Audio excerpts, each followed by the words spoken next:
আসসালামু আলাইকুম দর্শক, আমি এখন বাইরে যাব।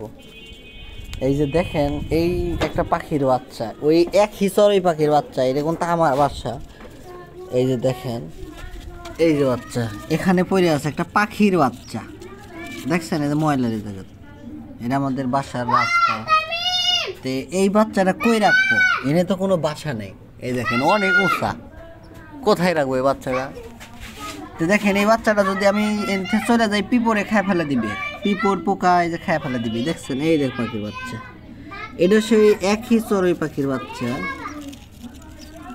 এই দেখেন দর্শক, দেখেন একটা পাখির বাচ্চা, এই বাচ্চাটা যদি কিন্তু বাঁচাইতে পারলে কিন্তু এই বাচ্চার থেকে অনেক বাচ্চা সৃষ্টি হবে। যে একটা মানুষ অনেকদিন পুষা রাখলে কিন্তু সে বুকে লাথি দিয়ে চলে যায়, আর এখন তো পুষ মাইনা যাবে, চলে যাবে না। এই পাখিটা কোথায় রাখবো? দেখি জায়গাও তো নাই, মানে কোনো বাসাই নেই। এই যে দেখি এটা কোথায় রাখি, আছে একটা বাসা, এই এই নাই তো, পাখির বাসা কই?